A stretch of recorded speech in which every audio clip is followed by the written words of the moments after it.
इतना पर एक बिंदु ज्ञात कीजिए। क्या बोला? एक बिंदु निकाला, पॉइंट निकाला, बिंदु निकाला जिस पर स्पर्श रेखा बिंदु एतना और एतना को मिलाने वाली रेखा के समांतर है ना, मिलाने वाली रेखा के समांतर वक्र दिया। देखो समझ नहीं आ, वक्र एतना पर एक बिंदु ज्ञात, वक्र इसी को बोलते हैं वक्र, यही तो वक्र हुआ है ना। वक्र एतना पर उस बिंदु को ज्ञात कीजिए, उस बिंदु को ज्ञात कीजिए। वक्र वक्र जो दिया है वो लिखा दो। वक्र क्या दिया है? y equal x minus two का whole square, x minus two का होल स्क्वायर। ये वक्र दिया, कर्व दिया, वक्र दिया। y equal x minus two का होल स्क्वायर दिया है ना। उस बिंदु को ज्ञात कीजिए, बिंदु को निकालना। एक बिंदु को ज्ञात कीजिए जिस पर स्पर्श रेखा, स्पर्श रेखा यही है ना, जिस पर स्पर्श रेखा बिंदु एतना और एतना को मिलाने वाली रेखा के समांतर है। रेखा स्पर्श रेखा के समांतर एक रेखा खींचो, स्पर्श रेखा के समांतर है कौन बिंदु? तो ये और ये बिंदु, ये बिंदु 4 4 बोला ना। और क्या पहले देखो, पहले 2 है ना, वो लिखो ना 2 0 और दूसरा क्या है 4 4। ये दोनों बिंदु के समांतर है, देखो आमने सामने है। तो उस बिंदु को ज्ञात करिए। एक बिंदु मान लो, एक बिंदु क्या माने एक्स वाई, कहा ये जो रेखा के समांतर है तो वो बिंदु एक बताइए, ज्ञात कीजिए। यही बिंदु निकालना है, ठीक हो ना, दिक्कत नहीं है ना, किसी को दिक्कत है? ऐसे फिगर जरूरी है नहीं, तो समझाने के लिए हम फिगर बना दिए, कोई दिक्कत नहीं है। ऐसे इसको मानना चाहते हो पी क्यू मान सकते हो, ऐसे नाम भी दे सकते हो, कहीं कोई दिक्कत नहीं है, ठीक हो ना। अब यहाँ पर क्या करेंगे, सबसे पहले तो हम सिखाए हैं ना तुमको कि बिंदु निकालेंगे या कुछ भी, तो दिया गया वक्र लिखेंगे। तो क्या लिखोगे? पहले दिया गया वक्र, दिया गया वक्र। क्या वक्र दिया है? y equal x minus two का होल स्क्वायर। इसको इक्वेशन फर्स्ट मान लिया करो, ठीक है ना। बिंदु निकालने के लिए समीकरण एक मान लो, ज्यादा बेहतर रहेगा। अब इसको क्या करेंगे, हम डिफरेंशिएशन करेंगे। तो दोनों ओर क्या करना, x के सापेक्ष अवकलज करेंगे। यहाँ पर लिखेंगे कि दोनों ओर x के सापेक्ष अवकलज करने पर, ठीक हो ना। अवकलज करने का अर्थ क्या हुआ? डी बाई डी लगाना ना। चलो तो y में डी लगाओ, d by d x y, यहाँ भी डी लगाओ, d by d x, x minus two का whole square, x minus two का होल स्क्वायर, ठीक हो ना। तो y का डिफरेंशिएशन क्या होगा? D y by d x. यहाँ पर देखो सबसे पहले तो पावर का काम करना है। कोई भी संख्या पर पावर हो तो सबसे पहले पावर का डिफरेंशिएशन करते हैं, ठीक हो ना। एक्स पर पावर, इस पूरे फंक्शन को एक्स मान लो, एक्स पर पावर n, क्या होता है formula? n x to the power n minus one, n minus one. 2 में एक जाएगा, एक लिखो नहीं लिखो चलेगा ना, इसको हटा दो, ठीक हो ना। अब पावर का ढको, माने तो डी लगा दो, माने तो डी लगा दो। तो d y by d x calculation करो, 2 इंटू एक्स माइनस टू। अब देखो यहाँ x का डिफरेंशिएशन 1, माइनस है तो माइनस, कांस्टेंट का डिफरेंशिएशन 0।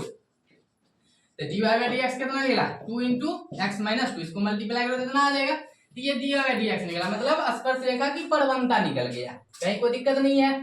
अब कह रहा है यहाँ से जिस पर स्पर्श रेखा बिंदु इतना और इतना को मिलाने वाली रेखा के समांतर है कि नहीं।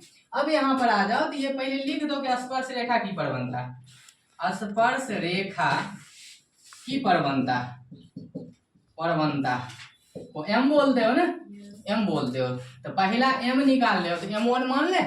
तो m1 का वैल्यू कितना निकल गया? 2 इंटू एक्स माइनस टू, ये तो पहला परवलता निकला। अब कह रहा है यहाँ से देखो, अब यहाँ पर आ जाते हैं, स्पेस यहाँ है ना। अब यहाँ पर आ जाओ, चलो। अब कह रहा है कि बिंदु इतना जिस पर स्पर्श रेखा बिंदु इतना और इतना को मिलाने वाली रेखा के समांतर है। अब यहाँ पर लिखेंगे, इसलिए बिंदु, चूंकि लिखो, चूंकि लिखो, चूंकि बिंदु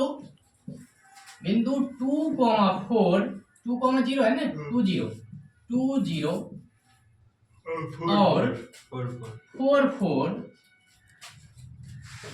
को मिलाने वाली रेखा की परवंता, रेखा की परवंता, परवंता निकालना।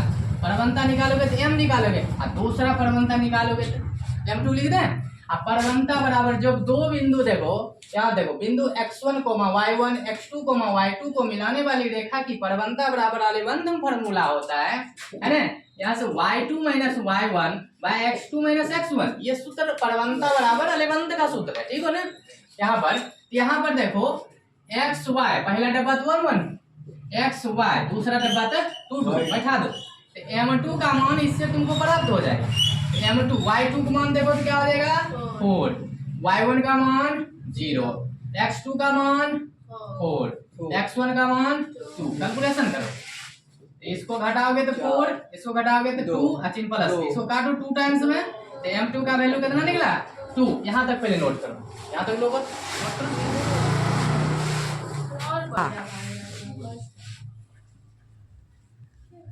अब इक्वेशन फर्स्ट पूछेंगे तो बोल देना, ठीक है ना। बिंदु ज्ञात करना, इसी में रखना पड़ेगा।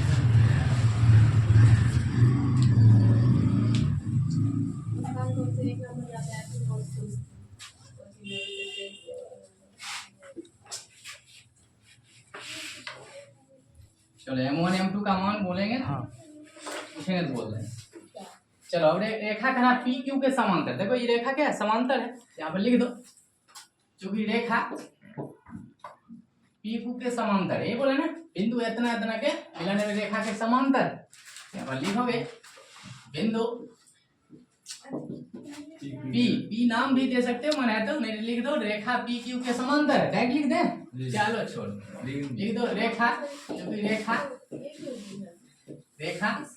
पी क्यू के समांतर है, समांतर है। जब पी क्यू समांतर होगा तो परवलता दोनों क्या करेंगे बराबर कर देंगे, है ना। समांतर होता है, शर्त भी लिखाए थे m1 बराबर m2, शर्त भी तो लिखाए थे हम कि जब रेखा समांतर हो, दो बिंदु समांतर होता है तो परवलता क्या होता है बराबर हो जाता है, m1 इक्वल m2। तो m1 का मान हम क्या निकाले थे बताओ, तो m1 का मान 2 × x माइनस 2, यही तो निकाले थे हम, इक्वल m2 का वैल्यू कितना निकाले 2 निकाले, तो यहाँ काट दो 2 एकम 2, 1 टाइम्स में घटाना, x माइनस 2 इक्वल कितना 1, तो x खींचो इधर माइनस हो जाएगा, तो x का मान कितना 3 आ गया, x का मान 3 आया। अब इस मान को किस में रखेंगे, समीकरण 1 में रख दो, यहाँ पर लिख दो ये x का मान समीकरण 1 में रखेंगे, यहाँ पर लिख दो कि समीकरण 1 में x का मान रखने पर, मान रखने पर तो समीकरण 1 बोलो, इक्वेशन फर्स्ट क्या था y इक्वल x माइनस 2 का होल स्क्वायर, यही तो समीकरण 1 था, इक्वेशन फर्स्ट यही था। अब y का मान तो निकालना, x का मान कितना रखोगे 3 रखोगे, 3 माइनस 2 का होल स्क्वायर, इसको घटा दो 1 का होल स्क्वायर, तो 1 का स्क्वायर 1, तो बिंदु निकल गया। अतः बिंदु है ना, अतः बिंदु x का मान 3 निकाले हो, x 3 रखे हो, तो y का मान कितना आया 1 आया, है ना। यही तुम्हारा क्या हो गया आंसर, जिसको नोट कर लो, बिंदु निकल गया, बिंदु तो निकालना। चलो